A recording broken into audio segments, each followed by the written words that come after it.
News 81కు స్వాగతం. ఆకట్టుకున్న ప్రత్యేక సత్సంగం. జైత్యాల జిల్లా కేంద్రంలోని ప్రముఖ ఆధ్యాత్మిక కేంద్రం గీతాభవన్లో ఈరోజు ఆదివారం ప్రత్యేక సత్సంగం జరిగింది.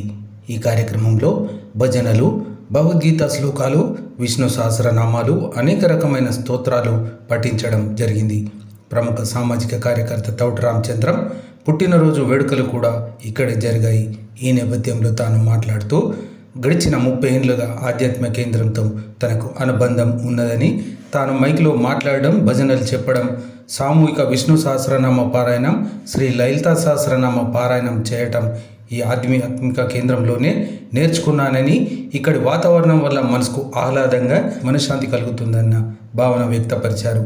ప్రతి ఒక్కరు వారానికి ఒక్కరోజైనా ఇలాంటి ఆధ్యాత్మిక కేంద్రానికి వచ్చి భజనలో పాల్గొనాలని, తప్పనిసరిగా వీలును బట్టి ఏదో ఒక దేవాలయానికి వెళ్ళాలని వారు ఈ సందర్భంగా సూచించారు.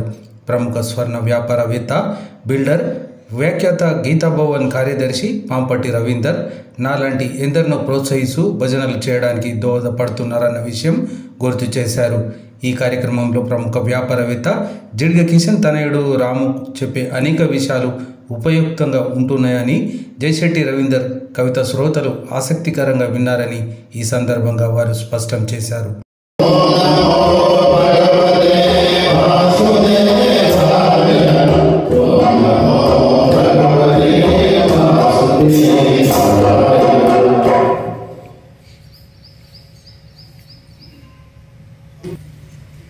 గీతాభవనం అంటే ఒక ఆధ్యాత్మిక కేంద్రం.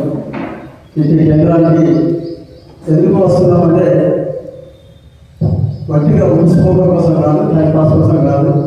గీతాభవనం రావడం వల్ల అనేక లాభాలు ఉన్నాయన్న విషయం ఈ మధ్య కాలంలో చాలామంది తెలుసుకుంటున్నారు.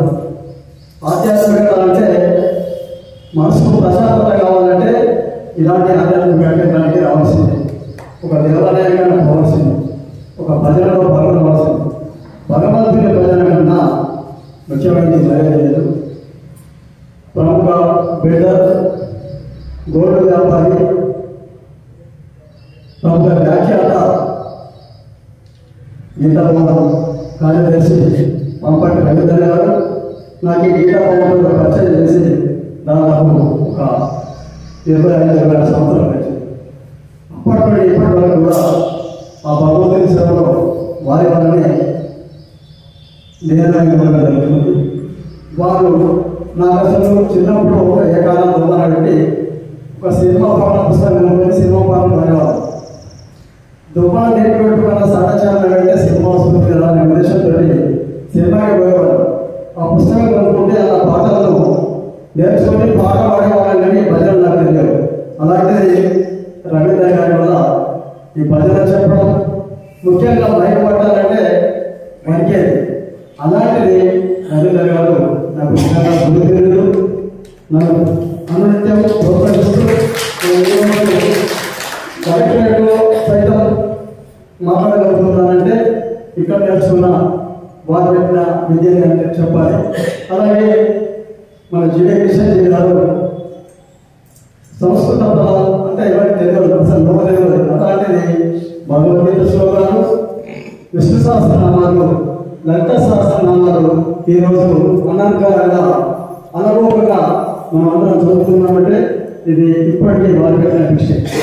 ఇలాంటి గీతాభవనం మనం ఎప్పటికీ మర్చిపోవాలనే ఉద్దేశంతో ఒక్కసారి వీలు కాకుండా మరోసారి రావాలని రావడం జరుగుతుంది. నిజంగా ప్రతి హిందువు వారానికి ఒకసారి ఇలాంటి ఆధ్యాత్మిక కేంద్రానికి కాకుండా ఒక ఆలయానికి పోయి మనం కొంచెం కూర్చుంటే మన మనసుకు ఎంతో ప్రశాంతత ఉంటుంది. ఇంత చక్కని అవకాశాన్ని కలిగజేస్తున్న గీతాభవన్ నిర్వాహకులకు నేను చేతులకి నమస్కరిస్తున్నాను. ఇప్పుడు అవకాశాన్ని మనం కలిగజేస్తున్న గీతాభవన్ వారికి ఎల్లవెల్ల మనం గుణపడి ఉండాలి. ఈ ఆధ్యాత్మిక కేంద్రంలో మనం అన్నీ నేర్చుకుంటున్నాం. నా జీవితం కూడా నటించిన విస్తరి కాదు, ఎన్నో కష్టాలు అనుభవం జరిగింది. 100 ఎకరాల స్థలాలు ఉన్నా ఏం లేని స్థితిలో ఉందంటే ఎన్ని నిద్రలేని రాత్రులు గడపాలో తెలియదు. అంత కష్టపడి ఎదిగి చిన్నగా ఎదిగి ఆ 100 ఎకరాలు ఎలా వచ్చినా అదే నాదేమో తెలియదు. కాకపోతే చిన్నప్పటి నుంచి నేను కష్టపడుకుంటూ ఎదిగి ఈరోజు ఈ విధంగా మాట్లాడుతున్నానంటే అది భగవంతుడి కృప, ఆధ్యాత్మిక సేవ అని నేను చెప్పాలి. ఇప్పటికీ కూడా ఇదే ఆధ్యాత్మిక సేవలో నా జీవితంలో వరకు గడుపుతానని ఈ మీడియా రంగం ఎప్పుడు రావడం జరిగింది. కానీ ఒక సామాజిక కార్యకర్తగా ఎక్కడ ఏ సమస్య కూడా ఆ సమస్యను మీడియా ద్వారా అధికారుల దృష్టికి పోవడం నాకు చిన్నప్పటి నుంచి అలవాటు. ఆర్టికల్స్ రాయడం కూడా చిన్నప్పటి నుంచి అలవాటే. ఈ రోజు మీడియా పరిచయం ఏ పని అయింది కాదు.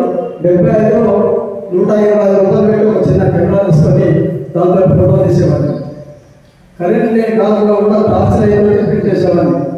అప్పటి నుంచి నాకు ఆసక్తి ఉన్న ఈ మధ్య ఈ ప్రింట్ మీడియాలో రావడం జరిగింది. ఈ ప్రింట్ మీడియాలో కూడా మీరందరూ అనుభవిస్తున్నారు. ఈ సేవ ఇలాగే కొనసాగాలని, మీ అందరి ఆదాయం ఎందరిలో ఉండాలని కోరుతూ నాకు ఈ అవకాశం. ఊపిరి ఆగిపోయేలా చేసేది నీవే, ప్రతిశరణం నీవే కదా పరమేశ్వర. సృష్టికర్త నీవే, సకలం నీవే, బ్రతుకు నీవే, మెతుకు నీవే, భయము నీవే, ధైర్యము నీవే, లోకమంతా నీవే కదా శివయ్య. ప్రేమ నీవే, పగా నీవే, ఇష్టము నీవే, కష్టము నీవే, సంతోషము నీవే, దుఃఖము నీవే, వెలుగు నీవే, శిఖరం. ఉపస్థితులైన జంగములందరికీ నమస్కారం అండి. ఎందుకంటే మొన్ననే మనం శివరాత్రి చేసుకొని శివయ్యను పూజించాం, అందుకే మిమ్మల్ని జంగములు అంటున్నాను. ఈరోజు స్పెషల్గా మనం ఏం నేర్చుకున్నామంటే divine aspects of Lord Shiva, శివుని యొక్క అంశాలు. మనం శివాలయంకి వెళ్ళామనుకోండి, ముందుగా ఏమొస్తుందండి? శివుని లింగం కంటే ముందు నంది. నంది ఎటువైపు చూస్తూ ఉంటుంది? శివుని వైపే చూస్తుంటుంది. ఎందుకు చూస్తుంది శివుని వైపు అంటే శివుని యొక్క వైబ్రేషన్స్, శివుని యొక్క ఆ దివ్య శక్తిని అబ్జర్వ్ చేస్తూ ఉంటుందండి. ఎక్కడికి కూడా చూడదు, అటువైపు ఇటువైపు ఎక్కడ కూడా కాన్సన్ట్రేషన్ చేయదు. ఎందుకంటే కాస్మిక్ పవర్, శివుడేమిస్తాడు? దివ్య శక్తి. ఆ శక్తిని అంతా అబ్జర్వ్ చేసుకోవడమే దాని నుంచి మనం నేర్చుకోవాల్సింది. మనం కూడా ఆధ్యాత్మికత, గురువులు చెప్పేది, గుడికి వెళ్ళిన తర్వాత అక్కడి వైబ్రేషన్స్ కానీ, సత్సంగ్కి వెళ్తే అక్కడి వైబ్రేషన్స్ కానీ, నందిలాగా స్పిరిచువల్ పవర్ను మనము అబ్జర్వ్ చేసుకోవాలని దాని అర్థం అండి. ఇక సెకండ్ ఏముంటుంది? పాము, మెడలో పాము ఉంటుంది. పాముతో ఎవరైనా చనిపోతారండి విషంతో. అయితే పాము దేనికి ప్రతీక అంటే డిజైర్. డిజైర్ అంటే కోరిక. Desire can crumble you, desire can uplift you. రెండు రకాలుగా ఉంటుంది. మన డిజైర్, విషం లేకుండా ఉన్న పాము ఏమైంది? శివునికి ఆభూషణమైంది. దూషణ కాదు, భూషణగా మారిపోయింది. అలాగే కోరిక కూడా, రావణి కోరిక ఎలాంటి కోరిక? సీతమ్మ వారు కావాలనుకొని ఏమైపోయాడు? పాతాళానికి.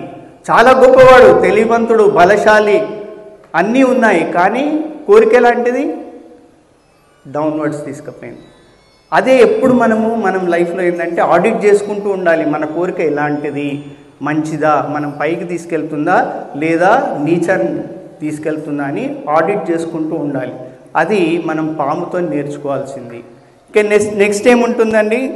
చంద్రుడు ఉంటాడు తలలో.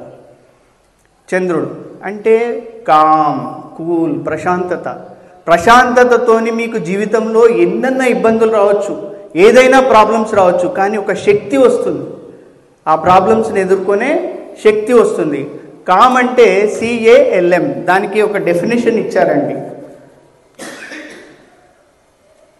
Cultivate calm mind, cultivate a quiet mind.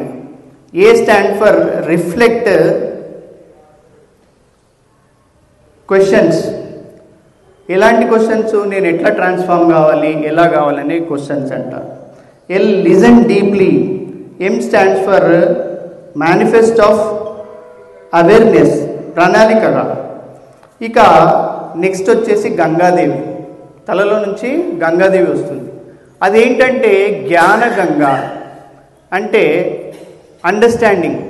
మనము అండర్స్టాండింగ్ ఉండాలి, మిస్అండర్స్టాండింగ్స్ పోవాలి. ఆ జ్ఞానగంగలో మునిగితే పాపాలు పోవడం కాదండి, ఇలాంటి అండర్స్టాండింగ్ వస్తే మనం మంచి పనులు చేయగలుగుతాము, మనకు మంచి వాళ్ళంగా తయారయ్యగలుగుతాము, పాపాలు రావు. అది మెయిన్ అండర్స్టాండింగ్ జ్ఞానగంగ. నెక్స్ట్ వచ్చేసి త్రిశూలం ఉంటుందండి. త్రిశూలం ఏంటంటే సత్వ రజ తమో గుణాలు. త్రిశూలం ఎవరి చేతిలో ఉంటుంది? శివుని చేతిలో ఉంటుంది. ఆ సత్వ రజ తమో గుణాలు ఆయన చేతిలో ఉంటాయి. కానీ మనలాంటి వాళ్ళకి ఏంటంటే ఆ గుణాలు మనను లీడ్ చేస్తూ ఉంటాయి. ఆ గుణాలను మనం లీడ్ చేయాలి. సత్వగుణము, రజోగుణము, తమో గుణాలని మనం పట్టుకోవడమే దాని యొక్క అర్థం. ఇక సత్వగుణం అంటే నాట్ నాలెడ్జ్, క్లారిటీ.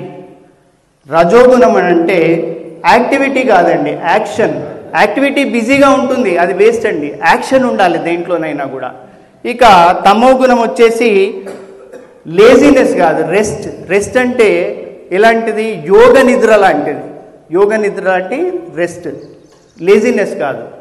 ఇక నెక్స్ట్ వచ్చేసి శివుడు దేని మీద కూర్చుంటాడండి? పులి చర్మం మీద కూర్చుంటాడు. పులి చర్మము, పులి గురించి కొన్ని క్వాలిటీస్ ఉన్నాయి, ఒక 5 క్వాలిటీస్ చెప్పారు.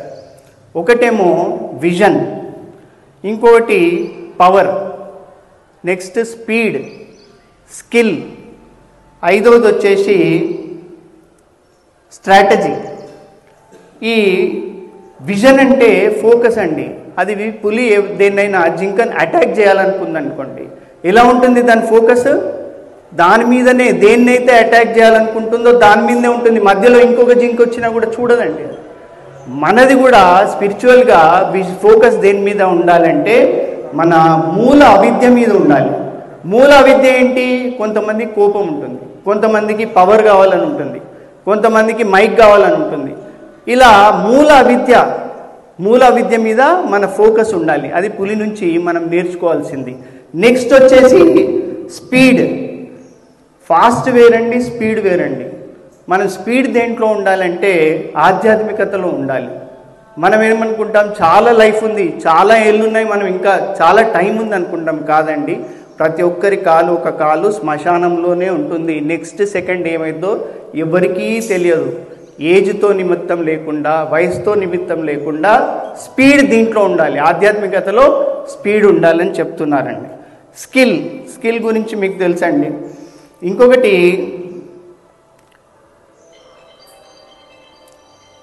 స్ట్రాటజీ కూడా ఉండాలండి.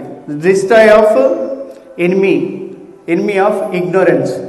మన అజ్ఞానాన్ని పొడగొట్టే స్ట్రాటజీ ఉండాలి. ఇవన్నీ ఉంటే బీజం అవధానం అంటారండి.